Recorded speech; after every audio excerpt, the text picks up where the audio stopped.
नमस्कार, मैं हूं मनीषा सिन्हा और आप देख रहे हैं आवाज। अब खबरें विस्तार से। छत्तीसगढ़ में भाजपा ने प्रत्याशियों की दूसरी लिस्ट जारी कर दी है, जिसमें सरगुजा संभाग के 14 विधानसभा सीटों में एक विधानसभा सीट अंबिकापुर को छोड़कर कुल 13 प्रत्याशियों को 2023 विधानसभा के चुनावी मैदान में भाजपा ने उतार दिया है। इधर अंबिकापुर की सीट का भाजपा ने ऐलान नहीं किया है, जिसको लेकर राजनीतिक गलियारों में तरह तरह की बातें शुरू हो गई हैं। छत्तीसगढ़ में सत्ता सिंहासन का चाबी सरगुजा और बस्तर को माना जाता है। शायद यही वजह है कि 2023 के विधानसभा चुनाव में भाजपा छत्तीसगढ़ की सत्ता शासन को पाने फूंक फूंक कर कदम रख रही है। भाजपा की दूसरी लिस्ट में सरगुजा संभाग के 14 विधानसभा सीटों में से 13 विधानसभा सीट में भाजपा ने प्रत्याशियों की नाम की घोषणा कर दी है, लेकिन अंबिकापुर विधानसभा सीट को छोड़ दिया, जिसके बाद राजनीतिक बयानबाजियों का दौर शुरू हो गया। सत्ता पक्ष का कहना है अंबिकापुर विधानसभा सीट से कांग्रेस विधायक और स्वास्थ्य मंत्री टीएस सिंहदेव के सामने भाजपा प्रत्याशी नहीं खोज पा रहे हैं। भारतीय जनता पार्टी ने अपनी हारी हुई सीटों पर कैंडिडेट डिक्लेयर कर दिए, प्रत्याशी बता दिए, घोषित कर दिए, लेकिन सरगुजा विधानसभा, अंबिकापुर विधानसभा में उन्होंने घोषित नहीं किया। इसका क्या कारण हो सकता है? जब सब हारी हुई सीटों में आपने डिक्लेयर कर दिए, घोषित कर दिए, तो अंबिकापुर का क्यों नहीं घोषित किया? ये भी तो 3 बार से हारी हुई सीट है। इसका कारण ये है कि टीएस सिंहदेव के कद के अनुसार इनके पास कोई प्रत्याशी ये नहीं ढूंढ पा रहे हैं। ये निर्णय ही नहीं कर पा रही है भारतीय जनता पार्टी की टीएस सिंहदेव जी के सामने किसको खड़ा किया जाए, और वास्तविकता ये किसी को भी खड़ा करें। जो वर्तमान राजनीतिक परिस्थिति अंबिकापुर विधानसभा क्षेत्र की है, उसमें यह है कि राजनीतिक आकार और इनका कद इतना बढ़ चुका है, इतना बढ़ गया है टीएस सिंहदेव जी का, कि उनके सामने कोई भी प्रत्याशी टिकेगा नहीं। इसलिए भारतीय जनता पार्टी असमंजस में है। भारतीय जनता पार्टी ये निर्णय नहीं कर पा रही कि यहाँ से किसको प्रत्याशी बनाया जाए, और इस बात का भी उत्तर नहीं दे पा रही है कि जब सब हारी हुई सीटों से संभाग की उन्होंने प्रत्याशी घोषित कर दिया, तो अंबिकापुर से क्यों नहीं किया? इस बात का कोई उत्तर भारतीय जनता पार्टी के पास नहीं है। दरअसल टीएस सिंहदेव मौजूदा सरकार में डिप्टी सीएम हैं। राज परिवार के होने के कारण क्षेत्र में काफी पकड़ भी है और जनता इन्हें पसंद करती है। अंबिकापुर विधानसभा सीट में 2008 से कांग्रेस का कब्जा है।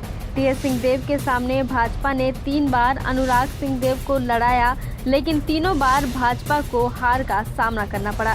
लेकिन 2023 के विधानसभा में भाजपा अंबिकापुर सीट को जीतने एड़ी चोटी का जोर लगा रही है।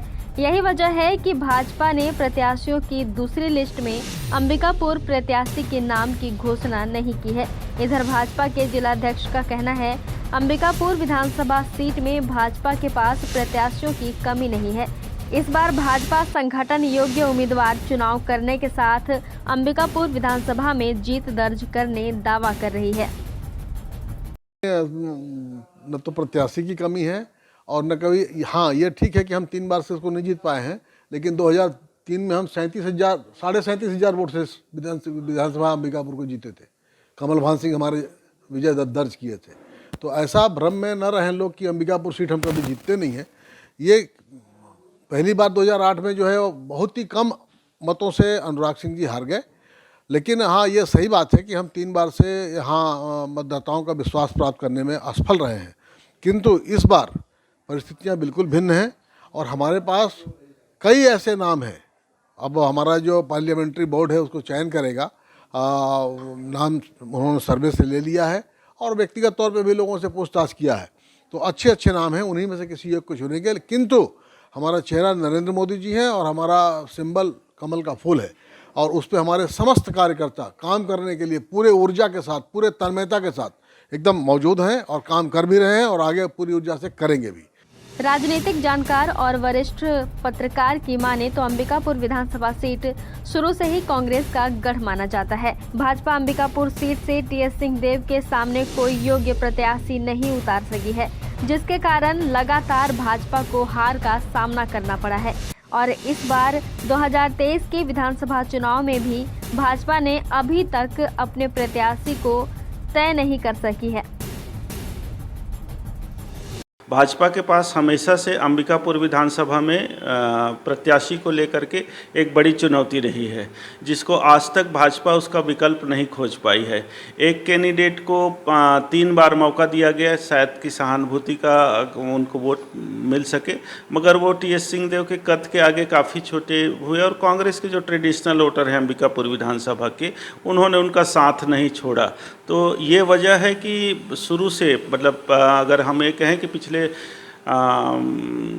30-35 साल से भाजपा के लिए सबसे बड़ी चुनौती अंबिकापुर विधानसभा में टीएस सिंहदेव के खिलाफ कोई मजबूत प्रत्याशी तैयार करना रहा। इसकी दूसरी वजह रही है कि ये प्रत्याशी को लेकर के भाजपा कभी भी तैयारी उस ढंग से नहीं कर पाई कि जो टीएस के कद के बराबर खड़ा हो सके या फिर उनको चुनौती दे सकेगी। टीएस सिंहदेव एक बड़े कद के नेता हैं, उनकी पकड़ है इस क्षेत्र में, यहाँ के लोगों में, और उनके भरोसे को तोड़ने के लिए भाजपा कोई विकल्प आज तक नहीं तैयार कर पाई। मैं मानता हूँ कि ये चुनाव भी भाजपा के लिए काफ़ी दिक्कत भरा रहेगा, क्योंकि अभी भी वो प्रत्याशी चयन नहीं कर पाए हैं और इनके बीच में भी काफ़ी विरोधाभास लगातार बढ़ते जा रहे हैं। अगर किसी एक प्रत्याशी को चुना जाता है तो बाकी दूसरे धड़े रहते हैं, वो विरोध करते हैं। भाजपा के ट्रेडिशनल वोटर कम है, प्लस भाजपा के अंतर कलह ज़्यादा है। ये वजह है कि टीएस सिंहदेव को अभी तक भाजपा चुनौती देने में असफल रही। बीते चुनाव में अमित शाह यहाँ 2 रात रुके थे, रणनीतियाँ भी बनाई थी, मगर फिर भी असफल रहे। सौदान सिंह, अमित शाह, नरेंद्र मोदी जी भी आए थे, मगर फिर भी यहाँ पे कोई ऐसी चुनौती नहीं पेश हो पाई जिससे टीएस सिंहदेव को हराया जा सके। लोग यहाँ ये कहते हैं कि अगर टीएस सिंहदेव हारेंगे तो अपने बदौलत ही हारेंगे। ऐसा अंदाजा लगाया जा रहा था कि भाजपा अंबिकापुर से भी अपने प्रत्याशी के नाम की घोषणा कर देगी और चुनावी शंखनाद अंबिकापुर से हो जाएगा, लेकिन ऐसा नहीं हुआ और कार्यकर्ताओं में थोड़ी कुठा देखने को मिली। वहीं अब जल्द कांग्रेस की भी नाम की लिस्ट आने वाले हैं और ऐसा कयास लगाया जा रहा है कि कांग्रेस के लिस्ट आने के बाद भाजपा अपने बचे 5 सीटों पर पत्ते खोलेगी, जिसमें अंबिकापुर का भी नाम होगा। अंबिकापुर से आवाज के लिए अलंकार तिवारी की रिपोर्ट। अंबिकापुर के घड़ी चौक पर स्थित विवेकानंद स्कूल परिसर में विशालकाय गुब्बारे में हवा भरने के दौरान गुब्बारा अचानक फट गया, जिसमें भारी मात्रा में धूल, रेत व गिट्टी के कण इधर उधर छिटक गए और इसके चपेट में आकर स्कूल के मैदान में मौजूद लगभग 2 दर्जन बच्चों के साथ हवा भर रहे लोग भी घायल हो गए हैं। बताया जा रहा है कि धमाका इतना तेज था कि इसकी आवाज़ 1 किलोमीटर दूर तक सुनाई दी। इस घटना के तत्काल बाद सभी घायल बच्चों व घायल लोगों को निजी व शासकीय अस्पताल ले जाया गया, जहां उनका उपचार जारी है। घटना की जानकारी मिलते ही कलेक्टर व पुलिस अधीक्षक मौके पर पहुंचे हुए हैं तथा स्कूल परिसर में भारी गहमागहमी का स्थिति बनी हुई है। क्या है कि मैं जस्ट लौट रहा था, इस रास्ते से लौटते समय बहुत तेज आवाज़ आई, तो मैं और मेरे अपने दोस्त मनोज शुक्ला के साथ हम लोग खड़े थे यहाँ पे। देखते देखते में ऐसी स्थिति उत्पन्न हुई यहाँ पे कि हम लोगों को ऐसा लगा कि बहुत बड़ा धमाका हुआ है। तो हम लोगों को जस्ट ऐसा लगा कि ये कोई स्कूल के प्रीमाइसेस की बस की टायर फटी होगी। तो जब हम लोग में अंदर में जब आके मैंने देखा अंदर में, तो कम से कम 4-5 लोग पूरे बिल्कुल बेबदहवास, बिल्कुल यहाँ से कुछ आँख में नहीं दिखता हुआ ऐसे ज़मीन के बल आ रहे थे।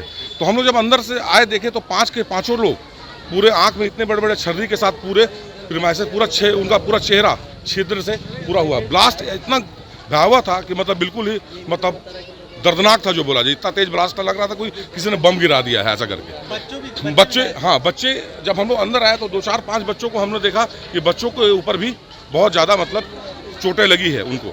तो इसमें से 2-4 बच्चों को तो हम लोग देख पाए, लेकिन बच्चों की जो यहाँ पे काउंटिंग की जा रही थी बाद में, तो 30 से 35 बच्चों को क्षति हुई है यहाँ पे जिनके चेहरे में। ये बहुत ही दुर्भाग्यपूर्ण चीज़ है। मैंने यहाँ के स्वामी जी से बात किया कि ये प्रीमाइसेस में इतने बड़े स्कूल में बच्चों का है प्रीमाइसेस में लोग क्यों इसका उपयोग कर रहे थे, आपके परमिशन आपकी थी क्या? बोले हम लोगों ने कोई भी परमिशन नहीं दिया है, जिन लोगों ने लगा रहा था अपने मन से लगाए हैं। और जिस क्षेत्र में हुआ है वो बच्चों के खेलने का जगह है, उस बच्चों के जगह खेलने का जगह है। ये तो बहुत ही दुर्भाग्यपूर्ण घटना है यहाँ के लिए और ये बिल्कुल नेग्लिजेंसी है, एकदम बेकार चीज़ है। अभी 2 से 2:15 बजे के आसपास मैं कलेक्ट्रेट में ही बैठा हुआ था। उस समय एक धमाके की आवाज़ आई और फिर बाद में पता चला कि यहाँ पे एक बड़ा सा बलून सिलेंडर के माध्यम से उसको फुलाया जा रहा था और वो ब्लास्ट हो गया। और जो फुलाने का जो कार्यक्रम हो रहा था वो स्कूल के अंदर कंपाउंड में किया जा रहा था। चूँकि 2 से लेकर 2:30 बजे का लंच का टाइम होता है, तो लंच के टाइम पे बच्चे आसपास जो खेल रहे थे उनको करीब टोटल डायरेक्टली इनडायरेक्टली 33 बच्चे डायरेक्टली इनडायरेक्टली उसके इन्फ्लुएंस में आए, उसके चपेट में आए। ईश्वर की कृपा से किसी को कोई गंभीर चोटें नहीं आई हैं। 22 बच्चों को जो है जिला अस्पताल में और 11 बच्चे जो है मासूम हॉस्पिटल में उनको तत्काल भेजा गया। मैं और एसपी साहब स्पॉट पे 10 मिनट के अंदर आ गए थे, जो कि कलेक्ट्रेट के पास में ही है। सारी पुलिस की टीम, हेल्थ की टीम, एसडीएम, तहसीलदार सभी लोग आ गए थे। और फिर हम लोगों ने स्पॉट को भी देखा और यहाँ से लोगों से भी पूछताछ की। थोड़ा पैनिक सा सिचुएशन था। अभी जो मेडिकल टीम जो 22 बच्चे वहाँ पे हॉस्पिटल में हैं, वो सभी बिल्कुल, किसी को हल्की सी चोट आई है, किसी का हल्का सा गले पे वो खरोच है, लेकिन किसी को कोई गंभीर चोट नहीं है। 11 बच्चे जो मासूम अस्पताल में हैं उनको भी बिल्कुल नॉर्मल चोटें आई हैं। अभी उनको ऑब्जर्वेशन में रखा हुआ है। और 3 जो लोग, खासकर जो सिलेंडर के का जो काम कर रहा था उसको, उस व्यक्ति को जो है गंभीर चोट आई है। और मिशन अस्पताल में वो और 2 व्यक्ति जो अभी प्राप्त जानकारी है उसके अनुसार वो दोनों एडमिट है। उनकी स्थिति अभी देखने के लिए, अभी मैंने उसका मेडिकल रिपोर्ट नहीं लिया है, लेकिन बच्चों की स्थिति जो है, जो एक बहुत सबसे बड़ा चिंता का विषय था, वो बिल्कुल सामान्य है और उनको ऑब्जर्वेशन में रखा जाएगा। उसके बाद आगे की कार्रवाई करेंगे। हाँ, वो अभी हम लोग अभी जांच कर रहे हैं। हमने प्रधानाध्यापक जो प्राचार्य हैं उनसे भी पूछताछ की है।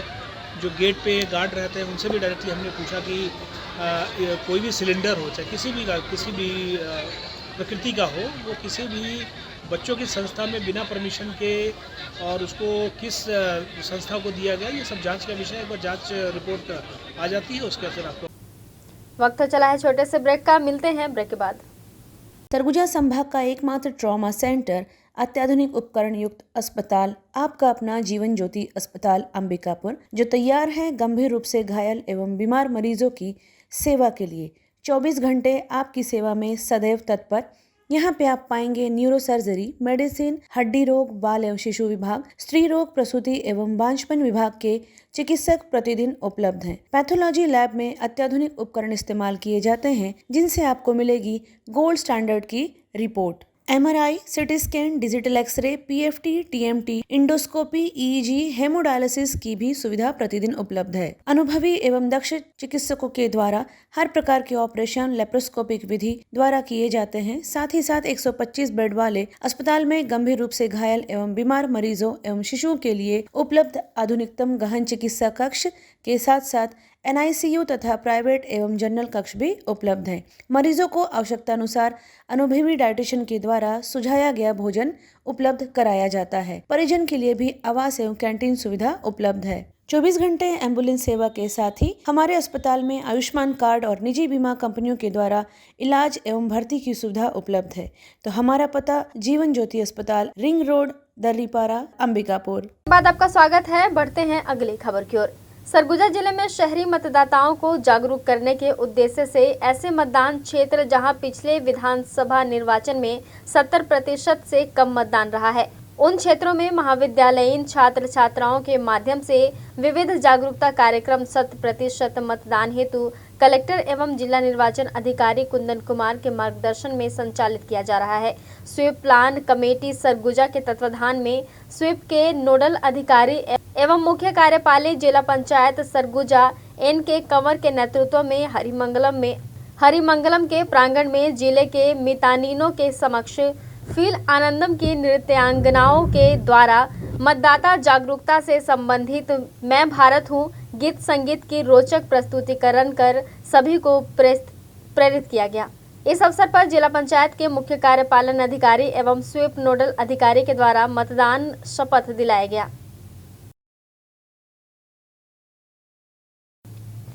पूरे देश में जहां 2 माह पूर्व बढ़ते टमाटर के दामों ने किसानों को मालामाल कर दिया था, तो वहीं अचानक से आसमान से नीचे आए टमाटर के दामों ने किसानों को कंगाल करना शुरू कर दिया है।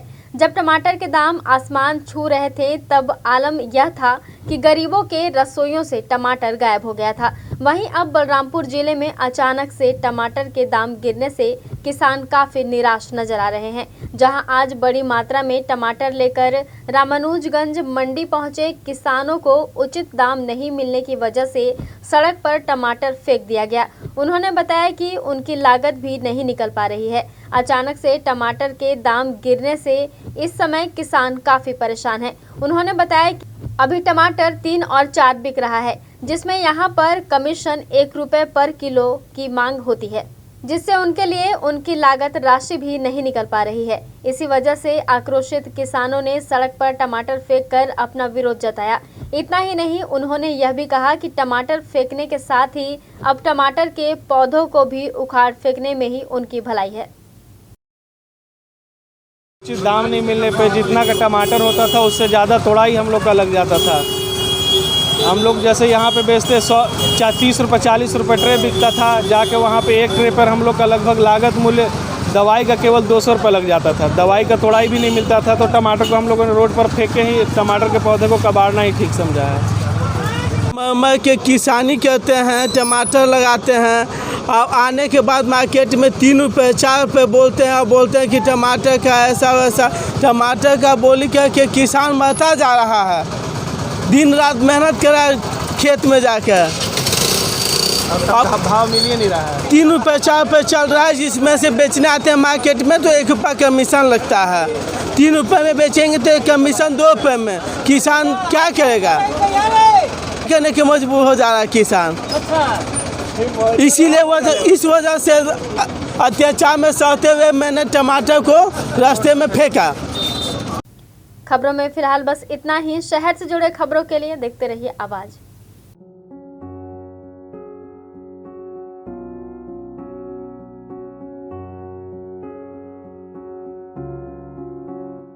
क्या आप संतान सुख से वंचित हैं?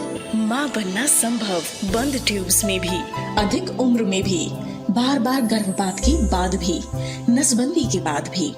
माँ बनना संभव, पुरुष के वीर्य में शुक्राणुओं की मात्रा कम अथवा नील होने पर भी, अथवा अंडों का ना बनना या समय पर ना फूटने पर भी, पीसीओडी बीमारी होने पर भी। माँ बनना संभव, बच्चेदानी में गांठ होने पर भी, 2-3 IUI कराने पर भी सफलता ना मिलने पर भी, सभी जांच रिपोर्ट सामान्य होने पर भी संतान का ना होना। स्त्री रोगों एवं प्रसूति से संबंधित समस्त बीमारियों की जांच एवं इलाज के लिए हमें संपर्क कीजिए 8085758585 पर तुरंत कॉल करें। हम आपके परिवार को पूरा करते हैं। Makhija test tube baby centre and प्रसूति गृह। Life begins here. Agrasen Chowk के पास, telephone exchange road, Bilaspur, Chhattisgarh. Shri Mahavir multi speciality hospital, Sai मंदिर के सामने, गांधीनगर, अंबिकापुर। विश्वसनीय एवं कुशल डॉक्टर्स की उपस्थिति। प्रतिदिन आप पाएंगे जनरल एवं लेप्रोस्कोपिक सर्जन डॉक्टर सुधांशु किरण, स्त्री एवं प्रसूति रोग विशेषज्ञ डॉक्टर सुषमा रवि, हड्डी एवं ट्रॉमा विशेषज्ञ डॉक्टर अनुरंजन दुबे एवं मेडिसिन, शुगर एवं हृदय रोग विशेषज्ञ डॉक्टर अर्पण सिंह चौहान। साथ ही साथ बाल एवं शिशु रोग विशेषज्ञ डॉक्टर संदीप गुप्ता अपनी सेवाएं देंगे। संस्थान में आप पाएंगे 70 बेड वाला IPD भर्ती सुविधा के साथ साथ सिपाका चेन्नई की ICU केयर की विशेष व्यवस्था, NICU जहां पे नवजात शिशु चिकित्सा आधुनिक सुविधा युक्त उपलब्ध है, प्राइवेट, सेमी प्राइवेट एवं जनरल वार्ड, अत्याधुनिक उपकरण युक्त 3 ऑपरेशन थिएटर, जनरल एवं लेप्रोस्कोपी सर्जरी, स्त्री एवं प्रसूति रोग, ICU एवं क्रिटिकल केयर, गर्भावस्था की संपूर्ण जाँच, प्रसूति, नॉर्मल एवं सिजेरियन, बांझपन की जाँच एवं ऑपरेशन किए जाते हैं। हार्निया, हाइड्रोसिल, पथरी, पाइल्स एवं अपेंडिक्स के ऑपरेशन की भी सुविधा उपलब्ध है। समस्त प्रकार के ऑपरेशन दूरबीन विधि के द्वारा किए जाते हैं। एम्बुलेंस सेवा उपलब्ध है। आयुष्मान कार्ड से भर्ती एवं ऑपरेशन भी किए जाते हैं। सिटी स्कैन, एक्सरे, सोनोग्राफी, संपूर्ण पैथोलॉजी की जांच, ECG की सुविधाएं, फार्मेसी। आज ही किसी भी आपातकाल में हमसे संपर्क करें। Shri Mahavir hospital, Gandhinagar, Ambikapur. SRS hospital, न्यूनतम दर, उच्चतम सेवा। आपके लिए लाए हैं निशुल्क डायलिसिस। SRS हॉस्पिटल अंबिकापुर में अब प्रधानमंत्री जन आरोग्य योजना के अंतर्गत आप करवा सकते हैं निशुल्क डायलिसिस। तो संपर्क करें SRS हॉस्पिटल, जिला अस्पताल रोड, मणिपुर स्कूल के सामने, अंबिकापुर। SRS hospital. अब हमारे हॉस्पिटल में आयुष्मान कार्ड के द्वारा भर्ती एवं ऑपरेशन की सुविधा भी प्रारंभ हो चुकी है। हमारे यहाँ इमरजेंसी एवं भर्ती सुविधाएं प्रतिदिन उपलब्ध रहती हैं। साथ ही साथ यहाँ पर समस्त प्रकार के विशेषज्ञ चिकित्सक डॉक्टर्स प्रतिदिन उपलब्ध रहते हैं। यहाँ पर आप पाएंगे मेडिसिन विभाग, डायबिटीज, थायराइड, मोटापा एवं हार्मोन विशेषज्ञ, स्त्री एवं प्रसूति रोग विशेषज्ञ, संक्रिया, सर्जरी तथा अस्थि रोग विशेषज्ञ, शिशु एवं बाल हृदय रोग विशेषज्ञ, नाक कान गला रोग विशेषज्ञ, नेत्र रोग, चर्म रोग तथा डाइटिशियन, आहार विशेषज्ञ। साफ सुथरे वातावरण के साथ आप हमारे यहाँ अन्य सुविधाओं में पाएंगे ICU, OT, general ward, private ward एवं पैथोलैब, जहाँ पे खून पेशाब की जांच, 3D 4D sonography, x ray, CT scan एवं डायबिटिक फुट अर्थात पैरों की अल्सर की जांच कुशलता पूर्वक की जाती है। साथ ही साथ MRI एवं सिटी स्कैन हेतु निशुल्क एम्बुलेंस सुविधा भी उपलब्ध है। 24 घंटे इमरजेंसी एवं भर्ती सुविधा हम आपको प्रदान करते हैं न्यूनतम दर पर उच्चतम सेवा के साथ। तो हमारा पता नोट कर लीजिए। Sardar Ranjit Singh memorial hospital, SRS hospital, director Shri Harshpreet Singh Tuteja, MD medicine, जिला अस्पताल रोड, मणिपुर स्कूल के सामने, अंबिकापुर। हमारा मोबाइल नंबर है 9617605000।